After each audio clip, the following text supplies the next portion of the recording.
بسم اللہ الرحمن الرحیم۔ السلام علیکم ورحمۃ اللہ وبرکاتہ۔ سیرت النبی کریم صلی اللہ علیہ وسلم، قسط نمبر 3۔ حضرت ابراہیم علیہ السلام کی حجاز آمد کے بعد وقوع پذیر ہونے والے چند اہم واقعات۔ پچھلی قسط میں خانوادہ ابراہیم علیہ السلام کی ہجرت اور پھر ننھے اسماعیل علیہ السلام کے مبارک قدموں کے نیچے سے زمزم کے چشمے کے پھوٹ پڑنے کا ذکر کیا گیا۔ یہ چشمہ دراصل مکہ کی بے آب و گیاہ وادی میں زندگی کی نوید تھا۔ پہلے قبیلہ جرہم جو پانی کی تلاش میں عرب کے صحراؤں میں پھر رہا تھا، زمزم کے چشمے کے پاس قیام پذیر ہوا، اور پھر کچھ عرصہ بعد ایک اور قبیلہ بنی قطورہ بھی حضرت ہاجرہ کی اجازت سے وہاں آباد ہو گیا، اور یہ مکہ جس کا قدیم اور اصل نام بکہ تھا، ایک باقاعدہ آبادی کا رخ اختیار کر گیا۔ اگلے 15-20 سال میں چند اہم واقعات ظہور پذیر ہوئے۔ ان میں سے ایک تو حضرت ابراہیم علیہ السلام کا وہ خواب ہے جس میں انہیں حضرت اسماعیل علیہ السلام کی قربانی کا حکم ہوا۔ یقیناً یہ حضرت ابراہیم علیہ السلام اور حضرت اسماعیل علیہ السلام کی ایک عظیم آزمائش تھی۔ حضرت ابراہیم علیہ السلام اللہ کا حکم پا کر مکہ تشریف لائے اور اپنے بیٹے حضرت اسماعیل علیہ السلام سے اپنے خواب کا ذکر کیا۔ سعادت مند اور فرمانبردار بیٹے نے، جو اس وقت لڑکپن کی عمر میں تھے، یہ کہہ کر اپنی رضامندی ظاہر کر دی کہ اگر یہ اللہ کا حکم ہے تو پھر مجھے قبول ہے، آپ حکم ربی کو پورا کریں۔ اور پھر عین اس وقت جب کہ حضرت ابراہیم علیہ السلام حضرت اسماعیل علیہ السلام کی گردن پر چھری چلانے والے تھے، اللہ نے ان کو آزمائش میں کامیاب پا کر حضرت جبرائیل علیہ السلام کو ایک مینڈے سمیت زمین پر بھیجا، اور پھر حضرت اسماعیل علیہ السلام کی جگہ اس مینڈے کی قربانی کی گئی۔ اللہ کو حضرت ابراہیم علیہ السلام اور حضرت اسماعیل علیہ السلام کا یہ فعل اتنا پسند آیا کہ پھر تا قیامت اس قربانی کی یاد میں حج پر قربانی فرض کر دی، اور تب سے ہر سال یہ سنت ابراہیمی جاری ہے۔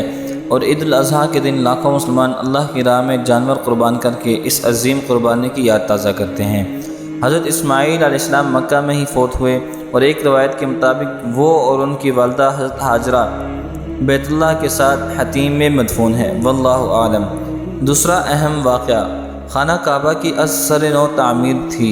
خانہ کعبہ حضرت آدم علیہ السلام نے تعمیر کیا تھا، اور یہ زمین پر اللہ کا پہلا گھر تھا، مگر پھر کچھ وقت گزرنے کے ساتھ ساتھ خانہ کعبہ کی عمارت بھی سطح زمین سے معدوم ہو گئی، اور حضرت ابراہیم علیہ السلام کے زمانے میں اس کا کوئی نشان تک ظاہر نہ تھا۔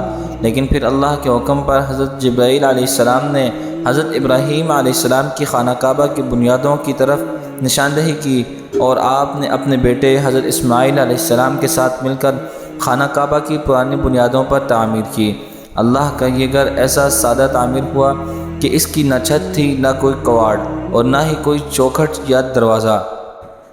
کعبہ کو کعبہ اس کی ساخت کے مکعب نما ہونے کی بنا پر کہا جاتا ہے۔ عربی میں 6 یکساں پہلوؤں والی چیز مکعب کہلاتی ہے۔ چونکہ حضرت ابراہیم علیہ السلام کی تعمیر مکعب حالت میں تھی تو اسے کعبہ کہا جانے لگا۔ یاد رہے کہ موجودہ خانہ کعبہ 4 کونوں والا ہے، جسے قریش مکہ نے اس وقت تعمیر کیا جب ایک سیلاب میں خانہ کعبہ کی عمارت منہدم ہو گئی تھی۔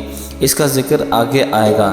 تیسرا اہم واقعہ قبائل جرہم اور بنی قطورہ کا حضرت ابراہیم علیہ السلام کی تبلیغ پر دین حنیف یعنی دین ابراہیمی قبول کر لینا تھا۔ خانہ کعبہ کی تعمیر کے بعد حضرت ابراہیم علیہ السلام نے خانہ کعبہ کی تولیت یعنی سارا مذہبی انتظام قبیلہ جرہم کے حوالے کر دیا۔ بعد ازاں اسی قبیلے کے سردار کی بیٹی سے حضرت اسماعیل علیہ السلام کی شادی ہوئی۔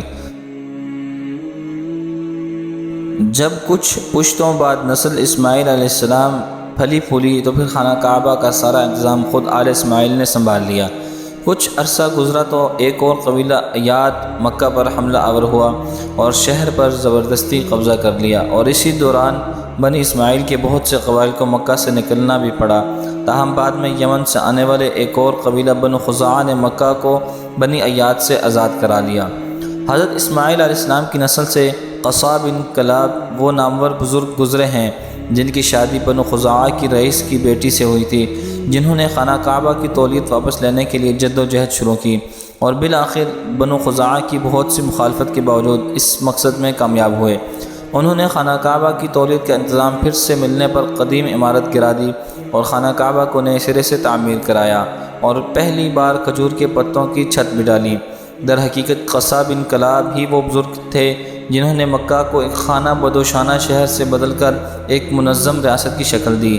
انہیں بجا طور پر مکہ کا مطلق العنان بادشاہ کہا جا سکتا ہے، جن کا ہر لفظ قانون کی حیثیت رکھتا تھا۔ تاہم انہوں نے دیگر قبائل کے سرکردہ افراد کو اپنے مشاورت میں شامل رکھا، جبکہ مکہ کا انتظام و انصرام چلانے کے لیے مختلف انتظامی امور کو 6 شعبوں میں تقسیم کیا اور اپنی اولاد میں ان عہدوں کی تقسیم کی۔